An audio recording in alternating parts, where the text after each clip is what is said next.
The Security Council of Russia calls for the desatanization of Ukraine, and the Church of Satan responds. Also, I'll share some of my thoughts on being a guest recently on the nationally syndicated radio show Coast to Coast AM.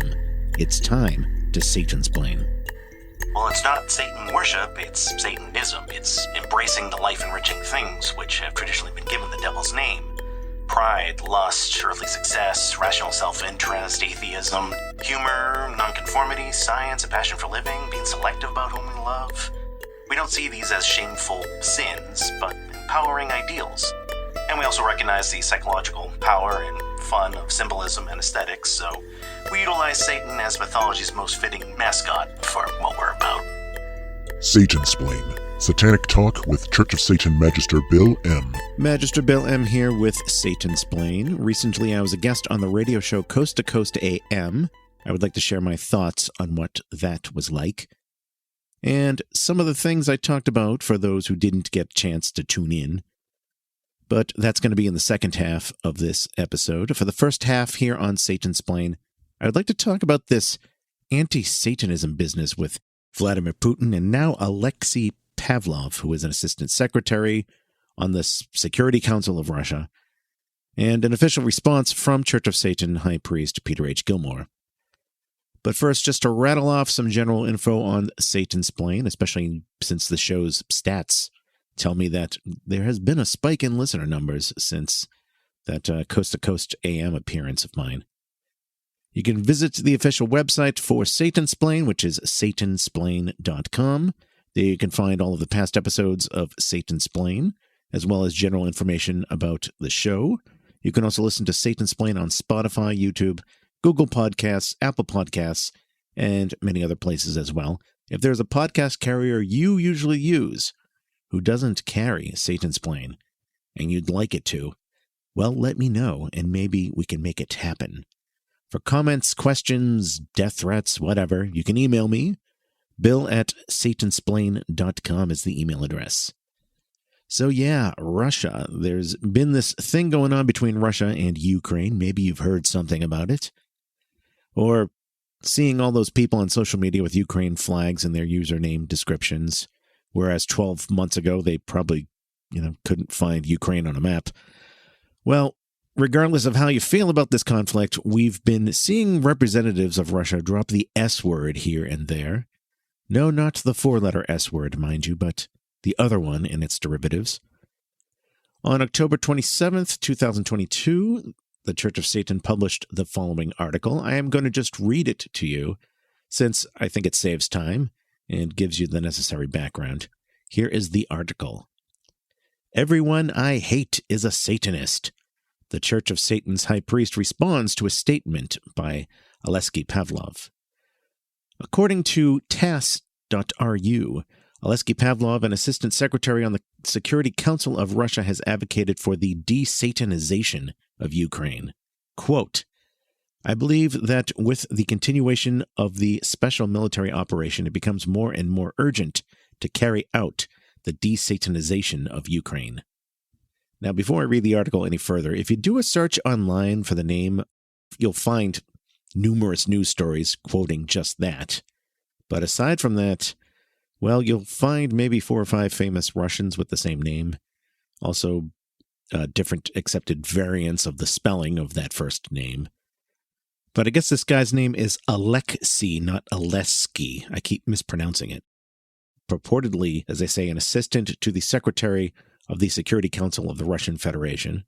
At first, I was wondering if this whole thing might be made up, like, are we falling for a prank here or something? But I did find some references to him made way, way earlier in this year, so I will take the whole quote and everything as legit. Anyway, continuing with the article. In social discourse, it has long been a common practice that some slur or epithet is employed to tarnish the reputation and credibility of anyone a commentator or leader wishes to attack. It is meant to be so reprehensible that it immediately condemns those defined by it. Historically, once Christianity was the major religion, the word Satanism became the epithet of ultimate condemnation. It was an accusation used by one sect against another to term them heretics or blasphemers, but it did not reflect the actual beliefs of the people being accused. For there was, in fact, no actual religion self-defined as Satanism. Christians regularly used the word against each other, and they also used it against those of Jewish, Islamic, or other competing faiths. Recently, the concepts of anybody I hate is a Nazi or all those people are pedophiles have become commonplace in the social media age. Proclaiming that some group is engaging in quote-unquote terrorism is also part of this ploy. And on a side note to this article, I would definitely include the word fascist and the word racist among those two. And again, it's not that fascism or racism doesn't exist, but yeah, those words that people think automatically win an argument for them. Anyway, continuing with the article. This is just the modernization of the age-old methodology defined above, wherein a term, culturally regarded primarily as a negative, is hurled at people to marginalize, negate, cancel, or persecute them, whether it's true or not. The statement from Pavolv and others in Russia who support this nonsense employs this methodology.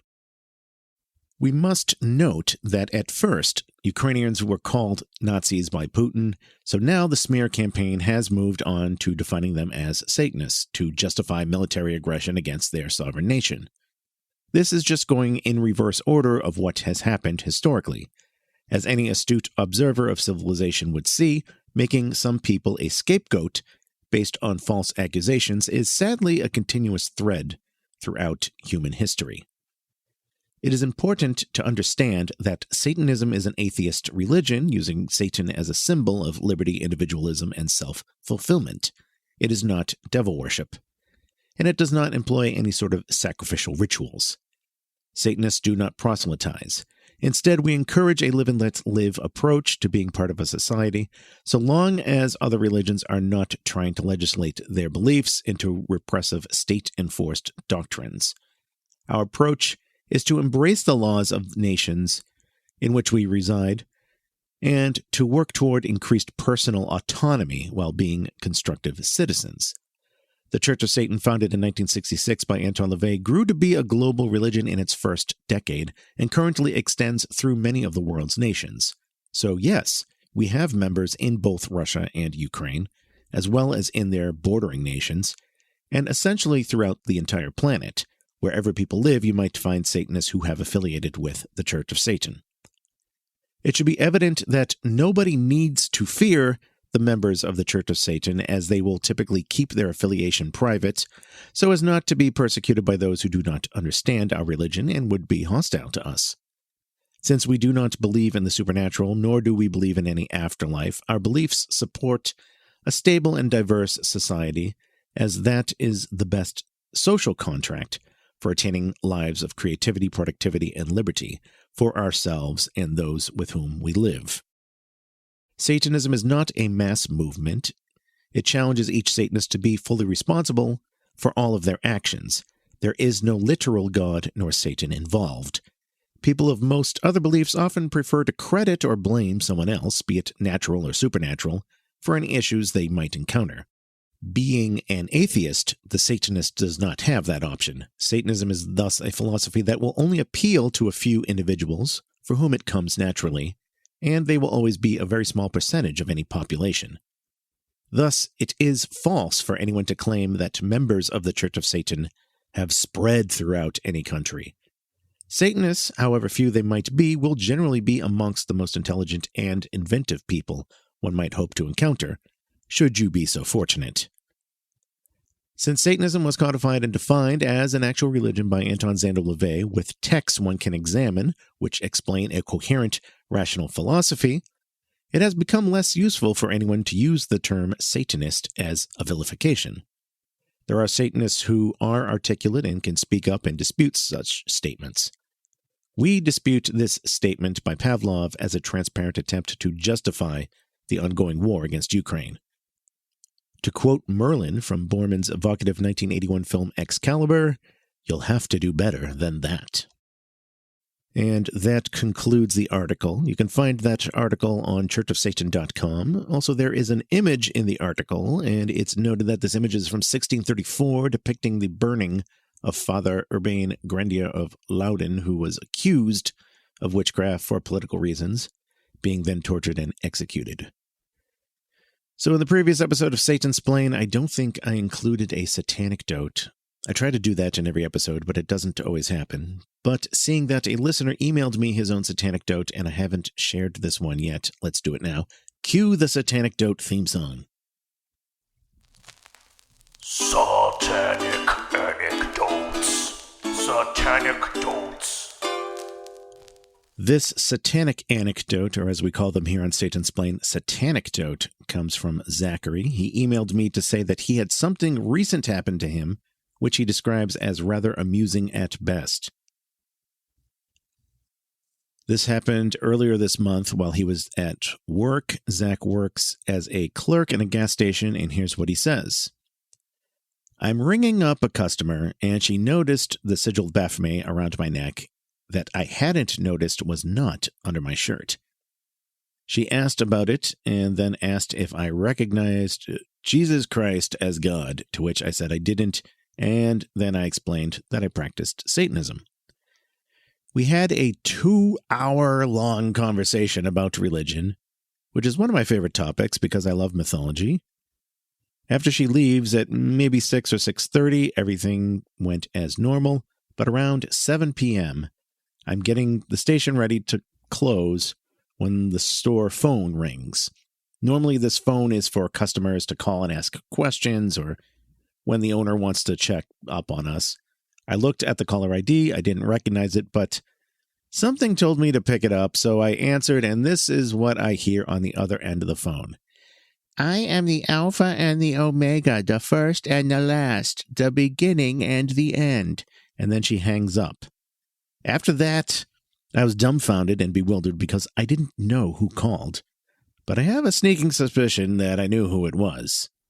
I just found myself laughing my butt off about it because I have never had someone quote Revelation chapter 2, verse 13 to me, which I just found to be funny.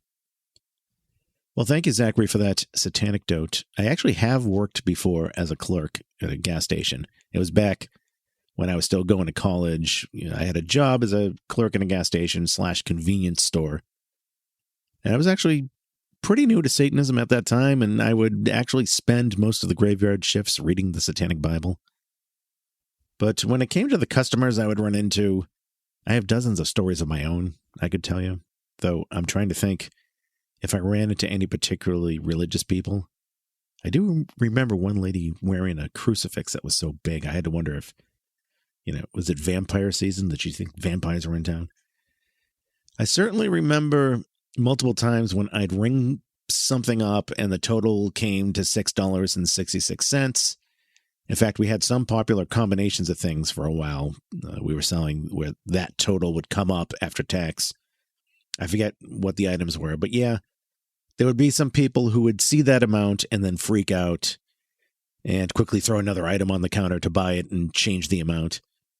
I told my boss at the time, hey, we should have more things, add up to 666 like that, because, it makes people want to buy more stuff they normally wouldn't buy. That job, though, kind of solidified my beliefs in human stupidity. I think anybody who has had any job where they directly deal with customers can relate. One silver lining, I would say, to dealing with shitty customers in a convenience store is that the worst customers are the ones who want to leave there the soonest. So in some sense, the clerk and the customer have this mutual goal going on. Also, I worked in one of those convenience stores that had a fast food establishment inside. I didn't work in the fast food part. There were two separate businesses. They just happened to share the same room and the same roof. But yeah, it gave me a newfound sympathy for fast food workers because the level of shit I would overhear them getting from customers every day was unbelievable. It was worse than what I was getting, sure. And yeah, I know there are some fast food workers who are utterly incompetent and, screwing off on the job, painfully stupid. those people certainly exist, and yeah, they suck. Sure, I get that, but I still maintain the observation that there are equally intolerable customers who come into these places. I used to think that the people who yelled at the fast food workers the most were, like the upper class people, the yuppies, the stuffy rich people who looked down in contempt upon the lowly burger flipper. But no, it wasn't them. Like, I would say rich people come into the store, they would, buy their pack of Benson and Hedges and get back in their Mercedes and leave. If there was a delay, they were actually patient. But the lower class people, the ones who typically don't have any power in their own lives, like the white trash, those are the ones I would see yelling at people for getting their burger order wrong, or yelling at me because they couldn't be bothered to read the directions on the gas pump or whatever it was. It was like this was their opportunity to have power over somebody, and they went for it. Reminds me of something I said back in the Satansplain episode on artificial human companions about this need to have power over somebody else. Anybody. Anyway, that was my long side rant. If you, dear listener, have a satanic anecdote of your own you would like to share, you can email me.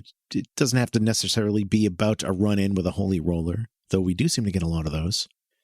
Just any personal anecdote of yours with some direct relevance to Satanism. The email address of the show is bill@satansplain.com, and please email me because I don't always respond to direct messages on social media and the like, because sometimes I don't even see them. Facebook Messenger, for example, is weird like that. Sometimes I don't even get a notification for those things. You can, however, still follow me, follow Satansplain on Facebook, YouTube, and Twitter. Just look up Satansplain. Twitter is probably the best place to get the latest Satansplain updates. Let's take a break. When we come back, I'll talk about what it was like to be on Coast to Coast AM radio among all the alien abduction believers and conspiracy theorists and mystics. Oh my! Stay tuned. You are listening to Satansplain, real satanic talk with Church of Satan Magister Bill M. For questions, comments, and correspondence, send an email to bill@satansplain.com.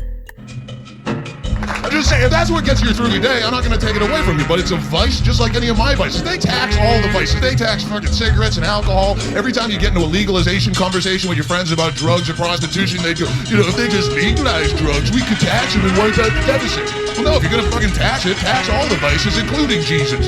Because the Catholic Church has a lot more money than any Colombian cartel, and they leave a lot more bodies in a wake.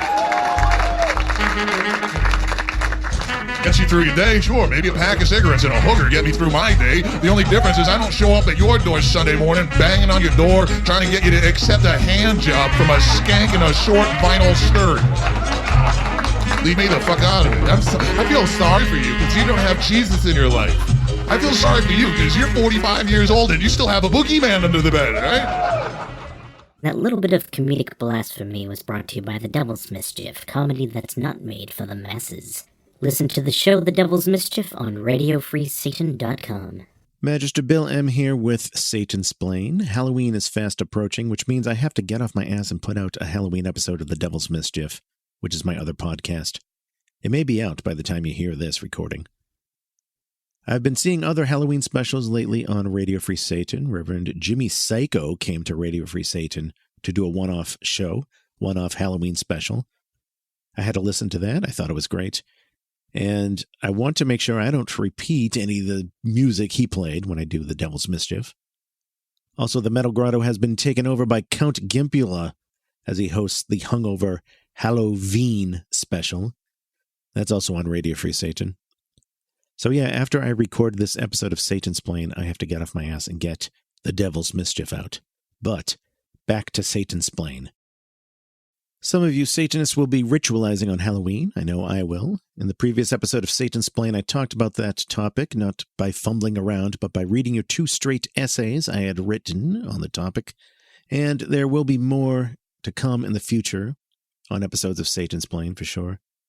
I still run into these idiots who accuse the Church of Satan of believing in magic with a K.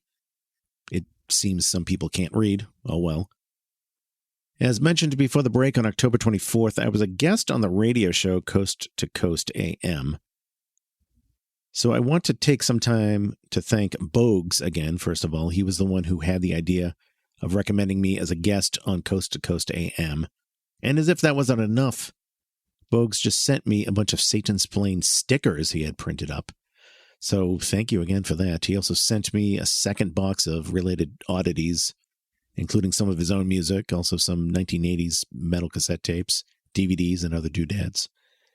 I'd like to return the favor by at least posting his Bandcamp link.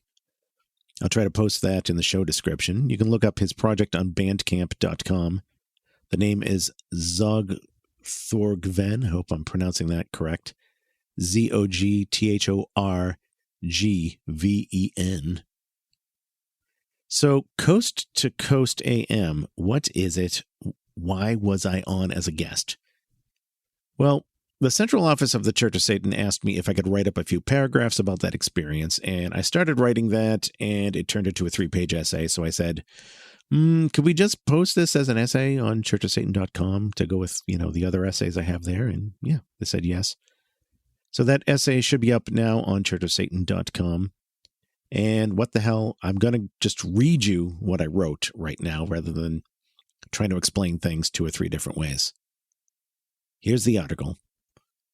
Repeating Facts and Caller Spats. My Night on Coast to Coast AM by Magister Bill M. By the way, I was originally going to title this essay Repeating Facts and Foil Hats, but I decided to go with Repeating Facts and Caller Spats instead because, I thought that it might be insulting to Coast AM a bit if I said foil hats. I mean, they certainly have no shortage of conspiracy theorists as guests, but I didn't want to make it sound like I was bashing the show itself. After all, they were nice enough to have me on as a guest. Anyway, let me read you the actual essay. Satanism is, by its very design, macabre and uncomforting to the masses. Because of this, it occasionally comes up as a topic in discussions of human peculiarities. As a result, Church of Satan representatives have sometimes accepted invitations to appear in writings at events and on talk shows all about the strange and unknown. Arguably, the most famous of these talk shows is Coast to Coast AM. In the late 1970s, it was Art Bell who created the radio show that would grow into Coast to Coast AM, a nationally syndicated radio show on the strange and paranormal. The show's current host is George Noory. Past Church of Satan guests have included Magistra Blanche Barton and Reverend Andreas Schlesinger. It was also a listener of my own podcast, Satansplain, who had recommended me as a guest on Coast to Coast AM. Within a week, the show had contacted me. We set up a time slot, and I was asked to provide a list of 15 suggested questions to help give them an idea of what I would be prepared to discuss at length, some of which ended up being used to help generate conversation. The producer rejected a couple of these questions and asked me to send in 5 more. Coast to Coast AM is not only a live show, but a late-night show. Given that I live on the American coast opposite of them, this meant being interviewed between 3 and 5 o'clock in the morning. Thanks to some caffeine and oddly placed naps throughout the day, I managed to get through it. What I found a little strange about the interview on the whole was having to reiterate a couple of the same points over and over again. Namely that Satanism is a non-theistic religion, and that we are not going to, nor should, change the name. Whether the host just wanted to get through his own entire list of questions regardless of what I said, or he just felt it important to reiterate these 2 points for listeners who may have tuned in late, I don't know. I had no direct contact whatsoever with the host, George Noory, aside from the actual on-air conversation. Even during commercial breaks, guests are essentially put on hold. To be fair, I guess when one has to do several hours of interviewing new people every night, there's not a lot of time for side socializing. The full interview spanned 2 hours, though minus the commercials ended up being a little over 70 minutes. The first half was just the host and I, and then in the second half we took phone calls, interspersed by even more questions from the host. Many people have been asking me where they can listen to the whole interview. Alas, episodes themselves are obviously copyright Coast to Coast AM. On-demand playback of previous episodes is, I believe, something they only offer to paid subscribers. However, about 25 minutes of the interview has been made publicly available, and you can listen to that here. And at this point in the article, I give a link to a post I made on Satansplain, but you can look up that 25-minute sample on Spotify, or if you don't use Spotify, just go to Satansplain.com, look for the post I made there recently called Sample from Coast to Coast AM Interview, and just click the play button and you can hear it. Back to the article. The total number of callers we talked to was, by satanic poetic coincidence, 9. And these calls were not included in the public sample of the show. And again, I can't distribute a recording of them, so I would like to describe each of them for you now. Oh, hear the calls. Caller number 1. The first caller was a man who called in to praise the Satanic Witch. I corrected him on the author, who was Anton LaVey. The caller had thought for some reason the entire book was written by his daughter, who in reality had only written the introduction in one of the past editions. I also corrected his assumption that the book was out of print, when in fact you can still buy it. Still, I was happy to hear his enthusiasm and was glad the calls started off in a relatively enjoyable note. Second call.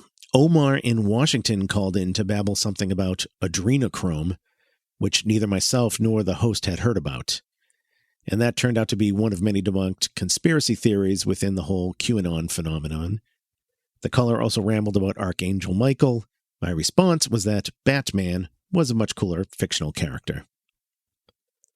And by the way, throughout the written version of this article, I have numerous links in the text, and I did find a good article from Skeptoid.com debunking the adrenochrome thing.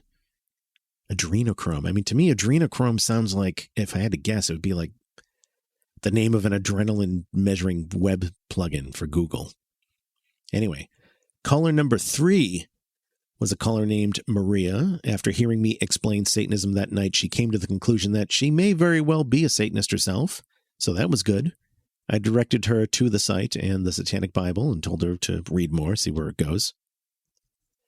Caller number 4, a fellow named Eric, called in to sincerely ask about the older satanic traditions before LaVey, such as devil worship or Luciferianism or whatnot, and what book, if any, they used. Now, again, keyword here is sincerely. It wasn't some kind of gotcha question he was throwing at me. I could tell he was sincere, and yeah, it was a good question. The Satanic Bible answers some of this. But I explained that while devil worshippers and the accusatory word Satanism with a small s had both been around for centuries, there really wasn't an actually developed religion calling itself Satanism until the Church of Satan in 1966. And I added some thoughts on prior devil dabblers. And again, the Satanic Bible covers some of this. I also linked here to a nice article from Church of Satan Magister Mandrake. That's on churchofsatan.com called On the Definition of Satanism. That goes into more detail.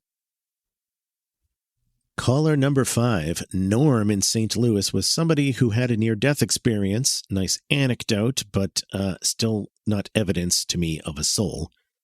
So I politely explained that while I acknowledge his personal experience was very moving for himself, it's just another anecdote to me, and while I'm not on the show to convince him he's wrong, that wasn't my purpose in being on Coast to Coast AM, but I'm not buying his story for myself either. So that was his first question. He did follow it up with a much more sincere second question. He expressed confusion as to what I had said earlier in that show regarding the Church of Satan's policy on politics, because he had seen supposed Satanists in the news doing political stunts. So the confusion was understandable. My response to this was interrupted with a commercial break, but I was allowed a full response when the show resumed. In this day and age of clickbait articles, we do get asked rather frequently about filmmaker CevinSoling's political stunt group. Now, for the written version of the article, I just gave a link here to the Satanic Temple fact sheet, which you can find on churchofsatan.com. This article I'm writing, again, was just my overall experience on the show, thoughts of being on Coast to Coast AM, and not a written explanation of each and everything I said on the show in full. In fact, a lot of the questions that I got and the answers I gave are things that, we've been asked millions of times, which means the answers have been written by other Church of Satan members millions of times.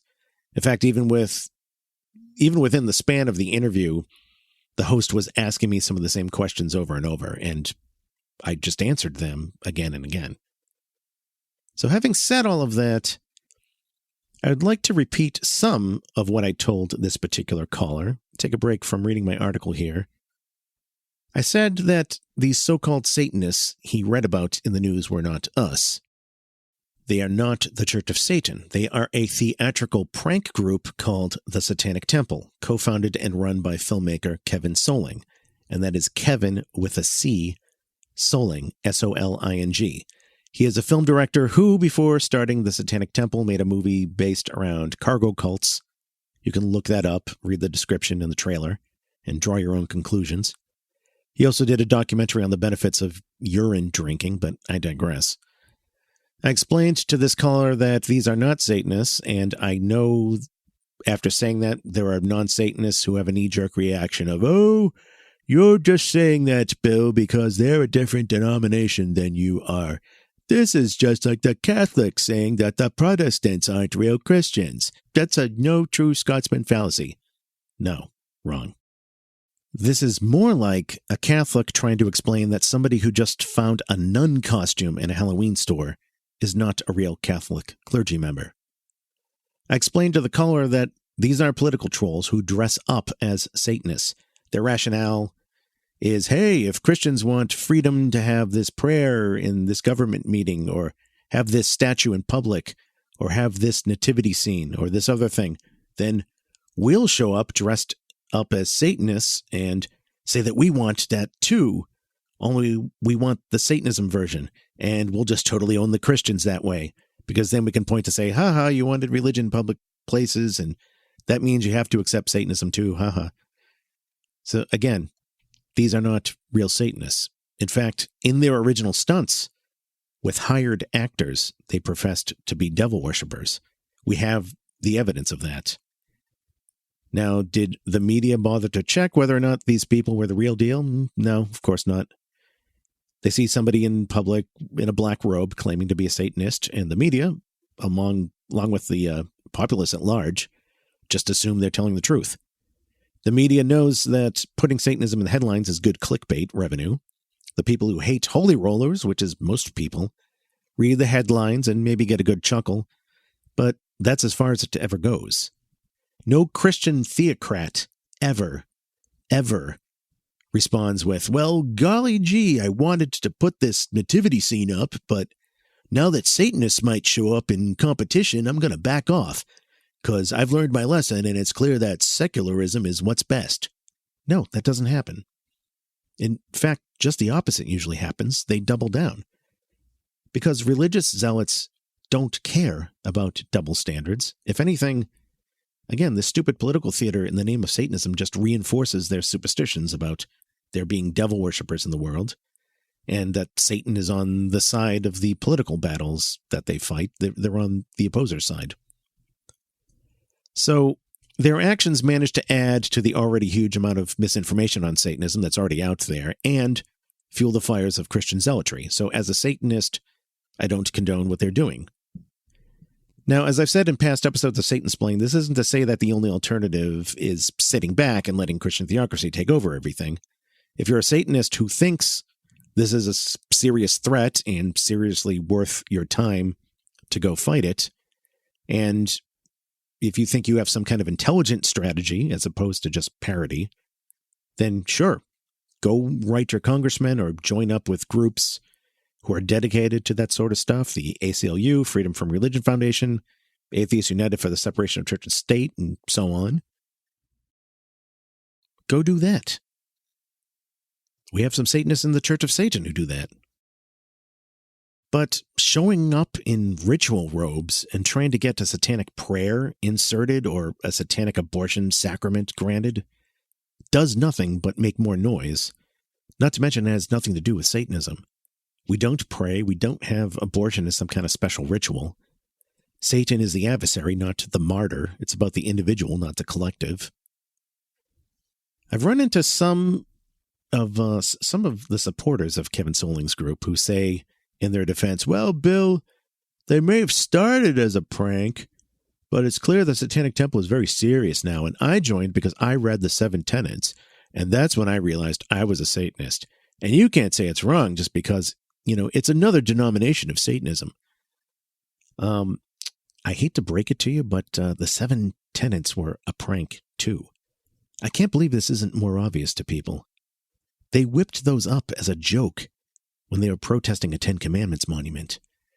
The idea was to make a list of things that would be highly agreeable to the status quo, so that the average person would see the list of the 10 Commandments and then see the list of these 7 things that the rival group wanted to erect and say, oh, wow, gee, these 7 new things seem like much better rules to live by than these 10 old things.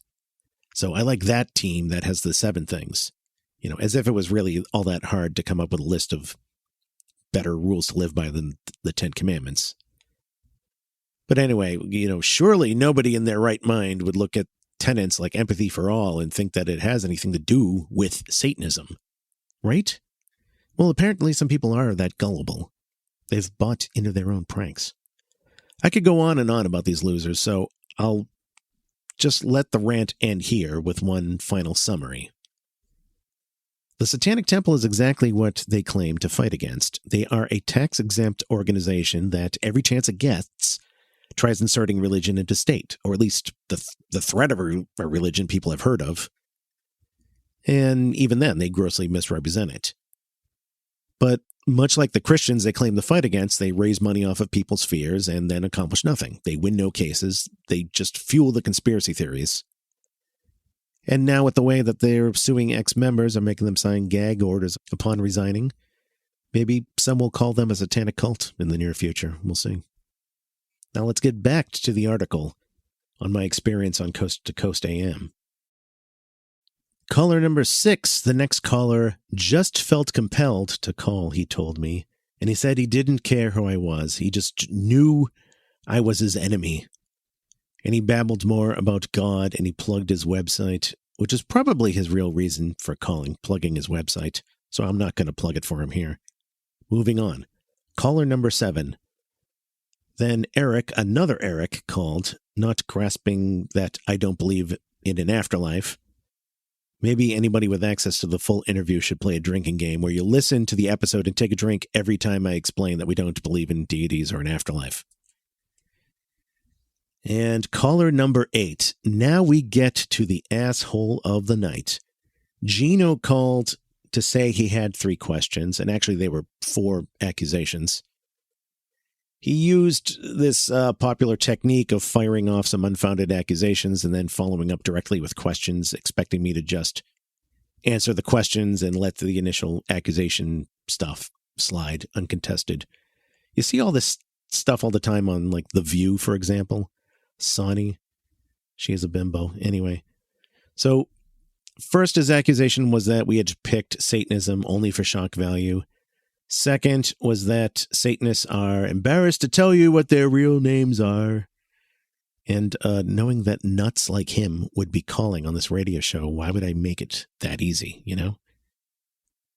And then finally what he called question number 1 was, what would happen if one of your congregation, that was his words, one of your congregation exposed other people in your congregation?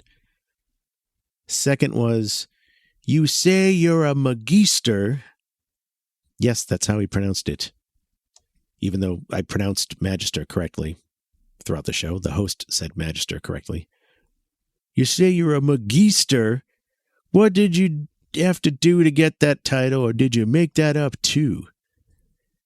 And third was, what commandments do you have? What are the commandments of your say-so religion? And then he throws in more accusations like, you're just doing what you want and calling it a religion. So as he was rambling, I quickly, jotted down this list of accusations. This is like closer to 5 a.m. at this point, so wanted to make sure I didn't miss things. So, jotting down his list of accusations and loaded questions as he babbled away in his ignorance and his self-righteousness. And then it was my turn for a rebuttal. I explained, no, we didn't choose Satanism for the name just for the shock value. I reiterated the point I made in the recording of each and every episode of Satansplain, like you hear in the beginning. Satan is an apt metaphor for what we actually believe in. I explained the hierarchy titles and how and why they get granted. I explained that members who try to maliciously expose personal information of other members will find themselves kicked out. I explained that our commandments, as far as an itemized list for what we're about, are, well, you can see the 9 statements, the 11 rules of the earth, the 9 sins. But anyway, wow, Gino will forever be remembered as an asshole. And finally, caller number 9. Ryan called to say he was making his first call into a radio show ever. He mentioned he had worked in a prison and told a short story about a temple of some sort built in the prison to accommodate the religious choice of so-called prisoner Satanists. I thought he was going to ask about the Church of Satan's stance on prison amnesty, which is in the Church of Satan FAQ on churchofsatan.com. So I was pulling up that link. Instead, he suddenly switched topics at the end and asked how big the Church of Satan membership numbers were. And I gave the answer that we don't disclose the number of members in the Church of Satan and why we've had that tradition. So finally, at the very, very end, the host finishes with questions about the membership fee and if we had a pope. And so I gave the answers to those. And finally, he asked, if we were to interview him, interview Magus Peter H. Gilmore, would he echo most of the things you've said tonight? And I said, yes. And he pauses for a moment. And then he says, interesting take. I'm not sure what to make of that. So while it wasn't my best interview experience, it was hardly the worst. I'm sure to George Noory, I was just one of thousands of strange and eccentric people he has interviewed throughout the years. But I'm still proud to have been part of a wild and historic show that has a legacy on interviewing the fringes of the human experience. Thanks again to Bogues for dropping them my name. And that concludes my thoughts on having been on Coast to Coast AM. So you've listened here on my podcast, me reading an article that was about a radio show I did who got my attention because of this podcast. Which means we've come full circle, so I think that's as good of a place as any to end this episode. Happy Halloween, everybody. Thank you for listening. Hail Satan. You have been listening to Satansplain. If you have enjoyed this episode, please give it a like and subscribe where available. For more information on the show, visit Satansplain.com. And to learn more about Satanism itself, visit churchofsatan.com. This episode, copyright 2022, Magister Bill M.